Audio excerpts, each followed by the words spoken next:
La vie, aussi concrète soit-elle, n'est que le reflet de l'éphémère, aussi abstrait soit-il.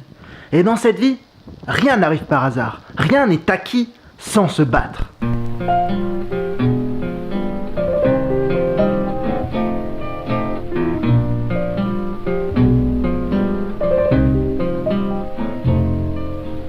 It's all over, but the cry,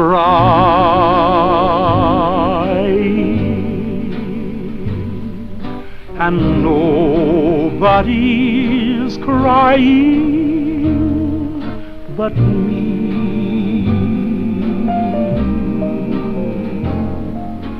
Friends all over know I'm trying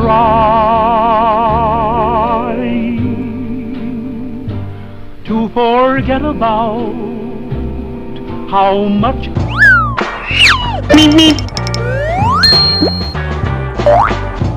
Wesh les bitches, j'espère que vous allez mourir dans d'atroces souffrances et surtout que vous brûlerez pour l'éternité dans les flammes de l'enfer. Bien. Maintenant que cela est dit, nous pouvons rentrer dans le vif du sujet avec la première anecdote. Un vieux proverbe a dit un jour: méfie-toi de l'eau qui dort, Harry.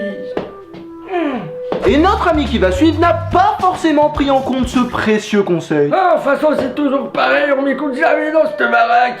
Ça perd l'hippopute. Puisque dans un élan d'idiotie, il a sauté dans un étang et a troublé le sommeil d'une bête des plus terrifiantes. Et là, bien sûr, évidemment, vous allez me dire: on s'en bat les couilles, on s'en bat les couilles, on s'en bat les couilles, on s'en bat les couilles, on s'en bat les couilles, on s'en bat les couilles, on s'en bat les couilles, on s'en bat les couilles. Exactement. Pourquoi a-t-il sauté? Vous lisez dans mes pensées, c'est fou ça, putain. Waouh! Et vu que vous êtes sympa, je vais vous l'expliquer. Recontextualisation. Wouhou! Les crococros, les crococros, les crocodiles. Sur les bords du Nil, ils sont partis, n'en parlons plus. Vous voyez cet animal sanguinaire? Eh bien, il sera au cœur de cette histoire. Non! Ne raconte pas cette histoire! Je suis ton toi du futur, si tu prononces plus de 3 mots, tu seras condamné! Nick, ta mère, ça fait 3 mots! Allez, ciao! Reprenons. Le 13 novembre dernier, dans la petite ville de Barefoot Bay en Floride, un homme que l'on appellera désormais Jean-Hugues arrivait en ville pour passer un petit séjour convivial avec son meilleur ami. Pour l'instant, quelque chose de tout à fait normal. Ils avaient même prévu plein d'activités. Du shopping, par exemple. Bonjour, alors je vous prendrai 2 boîtes de capotes et un god Jean-Michel ceinture. Ça, c'est pour ma fille, elle aime ça, bon, on va pas lui en vouloir, hein. Ou encore du nudisme en plein air. Bonjour, c'est ici qu'on se met à poil et qu'on mate des culs, c'est ça? C'est bien une plage nudiste. Et même quelques petits cambriolages entre 2 séances de bronzette du maillot. Et c'est d'ailleurs ce dernier point qui va nous intéresser, la bronzette du maillot. Bah non, les cambriolages, t'es con, toi, t'es teubé en fait. Ah, ok, t'es pas obligé d'être méchant. Et à ce moment-là, Jean-Michel Fragile comprit que sa vie n'avait aucun intérêt et qu'il mourrait dans une solitude des plus extrêmes.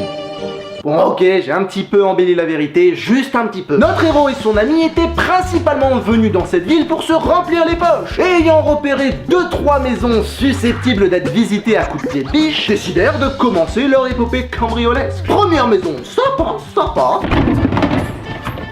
Oh putain mec, y'a des raviolis! Je te jure, y'a des raviolis dans le frigo mec! Sérieux mec, Oh là là, viens, on fait ça! Et bien sûr, j'ai la dalle en plus mon gars, clairement! Deuxième maison, ça passe encore, on peut le dire, ça passe. Oh, mec! Ils ont une chèvre, mon gars. Elle sent vachement bon. Quoi? Mais genre, tu peux pas me passer tes capotes 5 minutes. Je vais la souiller, je reviens, je fais tout ce que tu veux après. 5 minutes, s'il te plaît. Laisse-moi 5 minutes avec la chèvre. 5 minutes, c'est pas... Je rentre, je sors. Et troisième et dernière maison. Ça casse. Putain, mais quel effet? Faut l'ouvrir un peu. Mais j'oublie à chaque fois, ce que je suis. Mais attention, Jean-Hugues et son ami avaient prévu le coup quand même. Attends, c'est pas les derniers des demeurés, ils avaient un plan de secours. Précipités, ils prirent la fuite et décidèrent de se séparer pour augmenter leurs chances individuelles de survie. Technique de bâtard. Mec, on est fermé, qu'est-ce qu'on fait? Faut qu'on se sépare, sinon on est foutu. Non. Canada Dieu. Mon gars, tiens, allez, donne tout ce que t'as. Je vais passer par là, plutôt faire ce côté, je suis droitier en vrai donc. S'ensuivit ensuite une course-poursuite des plus burlesques. Mais au bout d'un certain temps, Jean-Hugues fit face à une impasse. Un mur à sa gauche, les flics devant lui, un étang à sa droite. Il analysa la situation à la vitesse d'Usain Bolt poursuivi par un grizzly et décida de sauter dans l'étang. Wow. Qu'est-ce que c'est cette interférence là? Vous m'entendez? Allô Houston? Est-ce que vous me recevez? Je perds le signal! Je perds le signal! Allez! Il fera donc beau toute la semaine. Demain nous fêterons les Jean-Jacques, donc n'oubliez pas tous les Jean-Jacques que vous connaissez, ça serait triste pour eux. Sur ces belles paroles, je vous souhaite une bonne soirée et surtout, portez-vous bien. Wow! Tu dégages! Ok? Bon, j'en étais où déjà? Ah oui, c'est vrai, je me rappelle. Il sauta dans l'étang et la police perdit sa trace. Alléluia! Mais pas parce qu'il s'était enfui. Oh non, malheureux! Il n'est jamais ressorti de cet étang puisqu'à l'intérieur de celui-ci l'attendait le plus gentil de tous les reptiles. Un fucking crocodile! Arriva ce qui arriva. Et oui, quand on rencontre un crocodile, on boit rarement le thé avec lui, ça c'est sûr. La police repêcha 10 jours plus tard le corps de Jean-Hugues, une jambe et 2 bras en moins. Pas de bras, pas de chocolat. Le crocodile en question fut traqué, trouvé, euthanasié. Et les scientifiques découvrèrent à l'intérieur de son estomac des morceaux du jeune homme. Triste fin pour le petit Jean-Hugues. Mais bon, le karma a retourné sa veste et a eu finalement raison de lui. Un simple retour de bâton pour un cambrioleur amateur. Oh franchement mec, ce que tu dis c'est trop bien, j'adore pas. Tu gâches pas mon effet dramatique, c'est mort. D'ailleurs très mort. C'était. Bon, vu que je me rappelle pas ce que j'étais en train de dire à cause de l'autre con là, on va passer directement à la seconde anecdote. Espermatol de la Vega. Dans la vie de tous les jours, on peut croiser des hommes et des femmes. Ah bah bravo, hein, alors ça je le savais pas, t'as appris ça tout seul? Oh non, Johnny, oh non. C'était en 1945. La guerre venait de se terminer. Et je m'en rappelle, comme si c'était hier. J'étais tranquillement assis sur mon fauteuil à regarder un documentaire sur les chevreuils, une main dans le froc et l'autre autour du goulot d'une bonne bière, quand un bruit sourd et répétitif vient frapper à la porte. Intrigué?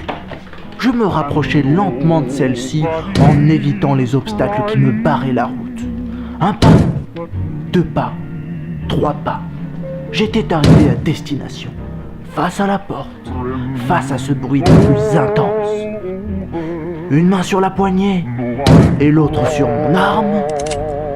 J'ouvris finalement la porte.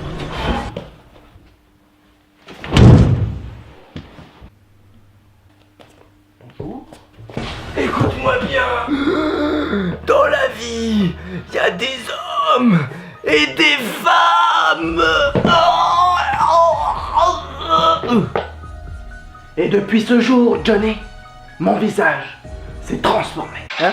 Et tu disais quoi? Je t'ai pas écouté en fait. Bon, reprenons là où on en est. Dans la vie de tous les jours, on peut croiser des hommes et des femmes, pouvant être résumés à l'échelle planétaire par des bâtons et des trous. Mais il arrive parfois que madame ou monsieur soit fatigué. Ça arrive, même au meilleur, j'ai envie de dire. Entre en scène alors une amie des plus fidèles, votre main officielle sponsorisée par toutes les marques de Kleenex. Toi au moins tu me comprends et tu m'acceptes avec tous mes défauts. Je t'aime. Le protagoniste de cette histoire est un être humain appelé Simon, qui à première allure est une personne dite lambda. Mais en se penchant un peu plus sur notre nouvelle amie, on se rend compte de 2 choses plus ou moins remarquables. La première, et non pas des moindres, Simon est le sosie officiel de Dave. Alors là, on peut le dire, franchement, la ressemblance est flagrante. Et la deuxième, qui n'est pas forcément visible aux premiers abords, Simon est le père de plus de 800 enfants. Ça fait beaucoup d'enfants. On peut le dire. Et je peux vous dire une chose, j'ai essayé de compter jusqu'à 800 pour me donner une idée de ce que ça représente, et je me suis rendu compte d'une autre chose, c'est que j'ai quelques lacunes en mathématiques. 1, 2, 3, soleil. Ouh. Ah, t'as bougé, je t'ai vu, t'as bougé. Bon, plus sérieusement, la raison de cette quantité plus ou moins astronomique, on peut le dire, de mini Simon foulant la terre ferme peut être expliquée de façon très simple. À l'âge de 25 ans, après son premier divorce, cet homme déjà papa de 3 enfants a décidé, pour arrondir ses fins de mois, de vendre son sperme. Chaque vente de ce précieux liquide lui rapportait plus de 65 €. Ça fait cher payer pour l'aboutissement d'une branlette entre 2 culs de chaise, ça je peux vous le dire. Et je suis expert en branlette, hein. Alors là, Simon, ayant senti le bon filon, comme toute personne à peu près sensée, décida d'effectuer cette action toutes les semaines durant 16 années consécutives. Résultat, il vendit son sperme plus de 800 fois et récolta la modique somme de 52 000 €. Et c'est là que je regrette de pas avoir monétisé tous les jets de sperme que j'ai fait dans ma vie. Je me serais fait beaucoup de thunes, j'ai envie de dire. Mais bon, Simon nous livre avec cette action une très bonne leçon de vie, résumée dans ces quelques mots. Tu veux aller au grec, mais t'as pas de quoi te le payer. Pas de thunes, vente au sperme. Pas de thunes, vente au sperme. Le contrôleur t'a niqué et t'as pas pris ton ticket. Pas de thunes, vente au sperme. Pas de thunes, vente au sperme. La pute du train 13ème ne demande qu'à niquer, mais t'as pas de quoi te la payer, vu que t'es poché comme les blés. Pas de thune, vente au sperme, pas de thune, vente au sperme, pas de thune, vente au sperme. Un message clair, net et précis, venant du sosie officiel de Dave, on peut pas négliger ce message. Il n'empêche, un autre point attire mon attention. Lors d'un interview, Simon a prononcé les mots suivants. Alors oui bonjour, je m'appelle Simon, je porte des polos, je suis sosie officiel de Dave de père en fils depuis 1995. Alors ce que je voudrais dire, c'est que je n'ai de secret pour personne, c'est-à-dire que ma famille et mes amis savent ce que je fais, ils savent que je me vide les couilles dans un tube à essai toutes les semaines depuis maintenant 16 ans, et ça les dérange pas, j'ai envie de dire. Et puis la vérité, c'est bien. Nous savons aussi en plus de ce précieux témoignage que Simon, après l'échec de son premier mariage, s'est remarié. Mais il n'a pas pour autant arrêté ses activités dites spermiques. La question qui se pose alors, et que je pense est une question légitime, c'est comment il a fait pour que sa femme cautionne ses actes, c'est-à-dire... Parce que j'aimerais bien voir sa recette, je prends des notes, qu'ils me le disent.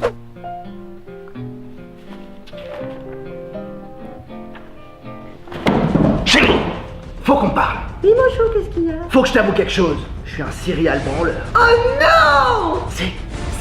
Toutes les heures, je me branle et je tue plus d'une centaine de spermatozoïdes à chaque fois. Oh mon Dieu, c'est horrible! Oui, mais j'ai une solution.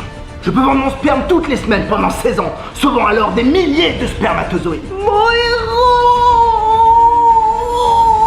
Par contre, il y a un petit bémol, oui.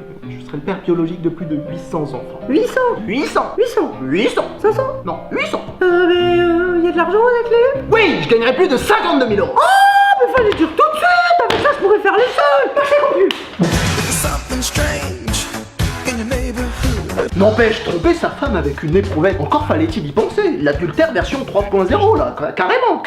Voilà, cette vidéo touche à sa fin. J'espère comme toujours qu'elle vous aura plu. Je vous invite à partager, à liker la vidéo et à vous abonner à la chaîne, ça fait toujours plaisir. Et je tiens encore une fois à vous remercier pour tout le soutien que vous m'avez apporté dans la dernière vidéo. C'est vraiment grâce à votre soutien que cette vidéo sort aujourd'hui. Sans vous, elle n'aurait jamais vu le jour. Donc je vous remercie encore une fois pour tout votre soutien, pour toute l'aide que vous m'avez apportée dans les commentaires, en venant me parler en message privé. Merci à tous, c'était vraiment gentil de votre part. Sur ces belles paroles, je vous souhaite une bonne fin de journée. Je vous annonce que les infos Smile, ça reprend et que ça sera le premier d'une longue série. Donc restez attentifs et pas trop loin de vos PC. Sur ce, à la prochaine et surtout, n'oubliez pas, gardez le sourire. C'est ça le plus important dans la vie. Vous me l'avez redonné, ça fait plaisir. Merci.